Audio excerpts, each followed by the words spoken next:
இப்போ ஜெயலலிதா மறைவுக்கு பிறகு எத்தனை தலைவர்கள் அதுக்குள்ளே இருக்காங்க? 2ஆம் நிலையில் இருக்கவங்க அத்தனை பேருமே தலைவர்கள். யார் வந்து அந்த தலைமை பொறுப்பை கைப்பற்றுறதுங்கிறதுல ஒரு மிகப்பெரிய போட்டி நடந்தது. அதிமுக வந்து எடப்பாடியோட கண்ட்ரோலில் ஒரு முதலமைச்சராக இருந்தால் கூட, ஓபிஎஸ்ங்கிறவர் ஏற்கனவே முதலமைச்சராக இருந்தவர் தானே. 2வது மற்ற தலைவர்கள் எல்லாமே இவர் அமைச்சராக இருக்கிறப்ப எல்லாம் அமைச்சராக இருந்தவர்கள் தான். அப்போ எந்த அளவுக்கு எம்ஜிஆர் அளவுக்கோ ஜெயலலிதா அளவுக்கோ வந்து எடப்பாடி அவங்க ஏற்றுக்கிற நிலையில் அன்றைக்கி இல்லை இல்லையா? அப்போ தன்னை ஒரு லீடராக ஒரு முன்னிலைப்படுத்துறதுக்கு இவ்வளோ காலம் ஒரு போராட்டம் நடந்துச்சு. அதனால தான் சில தேர்தல்களில் அவங்க தோல்வியை சந்தித்தாங்க. இந்த தேர்தலை பொறுத்த வரைக்கும் திமுகவுக்கு கூட்டணி எவ்வளோ வலிமையாக இருந்ததுங்கிறத நம்ம பார்த்தோம் இல்லையா?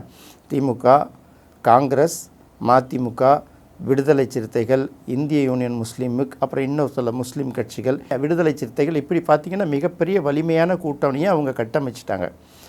அதிமுக அப்படின்னு பார்க்கும்போது இதில் வலிமையான கட்சி கூட என்ன இருக்குங்கிறது தெரியலையே. ஒரு பக்கம் பார்க்கும்போது பாமக மட்டும் அந்த மேற்கு மாவட்டங்கள் வட மாவட்டங்களில் செல்வாக்கான இயக்கமாக இருந்தால் கூட அவங்க டாக்டர் ராமதாஸுக்கும் அன்புமணி ராமதாஸுக்கும் உள்ள பிரச்சனைகள் வந்து பல இடங்களில் எதிரொலிக்கிறதுக்கு ஒரு 1000 வாக்குகள் பிரித்தா கூட அது ஒரு பாதிப்பு தானே. அந்த பாதிப்பு. இன்னொரு பக்கம் சசிகலா தனியாக கேண்டிடேட்டை நிறுத்தி வச்சுருக்காங்க. அப்போ ஏடிஎம்கேவில் அங்கங்கே ஓட்டு பிரியும்.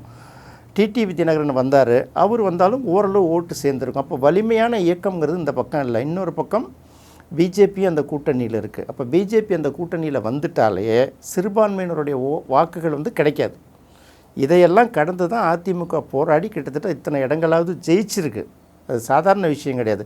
இவ்வளோ பெரிய கூட்டணி கட்சிகளை வச்சு திமுக எத்தனை இடம் ஜெயிச்சிருக்குது? குறைவு தானே.